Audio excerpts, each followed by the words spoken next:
GlobalX interviews social entrepreneurs who tackle some of the world's biggest problems. They are pioneers of innovation that benefit humanity.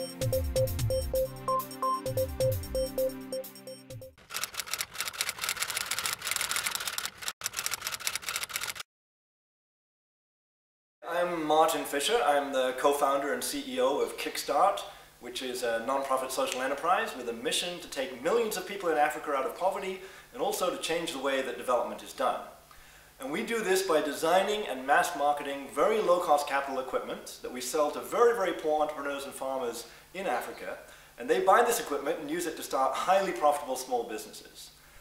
And our best-selling devices are our human-powered irrigation pumps. And the reason for this is 80% of the poor people in Africa are poor rural farmers. They have one asset, a small plot of land, and one basic skill farming. And the best business for them to get into is to move from subsistence farming, where they grow a staple crop once or twice a year with the rain, to commercial irrigated farming, where with irrigation they grow high-value fruits and vegetables. They grow them throughout the year, and best of all, of course, they bring them out in the long dry season when the price is high. However, the existing technologies, the petrol pumps and the electric pumps, are simply too expensive for them to buy. And so we've developed a line of human-powered pumps. And these small machines, which look like a small take-home Stairmaster machine and are operated by walking back and forth, can pull water from a shallow well or a pond or a river and spray it through a hose pipe and irrigate as much as 2 acres of land. This is a woman called Janet Ondiak, and she lives in Western Kenya on a 2-acre plot of land, and she herself has 6 children of her own, but she had a husband and a co-wife who had another 3 children. And both her husband and the co-wife died in 1999 of HIV/AIDS. And this left her absolutely destitute and on her own. And in this particular part of the country, when the husband dies, the wife is inherited by the husband's brother. But she didn't like this idea, and so she refused to be inherited. And as a result, she was disowned by her extended family and left with absolutely nothing. And she had to look after these 9 children by herself. And she had a small stream that ran through one corner of this plot, and she had a couple of buckets. And that was really her only resource for getting ahead. And she took her children down to that stream, and they started using the buckets to irrigate a small plot of land to grow cabbages. And literally, they could only grow a few hundred square meters of cabbages, because irrigating by hand is very, very difficult. But it did keep them alive, and she sold these cabbages in town and went down to town every week and had a little pile of cabbages. And one day when she was in town, she saw in the local shop one of our irrigation pumps that we call the Super MoneyMaker being advertised there and demonstrated by some young men in front of the shop. And she went over there and talked to them, and she realized that if she could buy this pump, it could completely change her life. But to do that, she had to save up the money. So she went home and worked especially hard with her children for the next 6 months in order to save up the $100 to buy that pump. But eventually she did. She went down to the shop, she bought the pump, and she took it home. And within the first year, she employed 2 young men. She irrigated the full 2 acres of land, growing cabbages, growing tomatoes, and she made, in terms of profits, $3,200. Now, in Africa, this is a huge amount of money.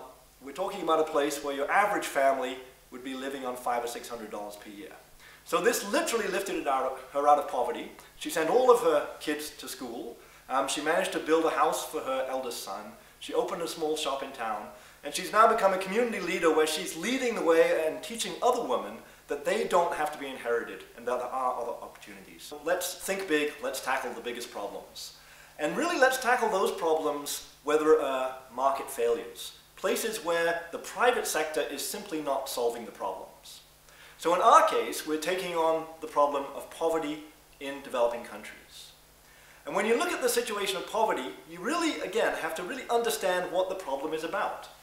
And in case of poverty, you realize quite quickly that the #1 need of a poor person anywhere in the world is to have a way to make more money. Sounds very obvious, and in fact it is, but many people when they look at poverty think about, oh, it's about education, it's about healthcare, it's about clean water, it's about so many other things. But actually poverty is about finding a way to make more money, because if you have a way to make more money, you can afford to buy all those other things. If you don't, you never can. Unfortunately, the formal private sector provides very, very few jobs for people in the developing world. So for example, in a place like Kenya, only 7% of the population has a job in the formal private sector and gets a regular paycheck. In Tanzania, only about 3.5%. In Sudan, only about 1.5%. And even in India, only about 10%. And so all the rural people and the other people still need to make money, and so they all start their own small-scale businesses. However, all these businesses, in general, are competing with each other. There's very little diversity. The vast majority of them are doing petty trade, or maybe carpentry, or metalwork, or tailoring, or food preparation. But they're competing with each other. The profit margins are very, very small, and they're staying alive, yes. They're making enough money not to die, but they're not getting out of poverty. There's a market failure here because large-scale private companies will not design technologies and business models for poor people. And so this is the market failure that we're trying to overcome. Global X is also on Social Edge at socialEdge.org.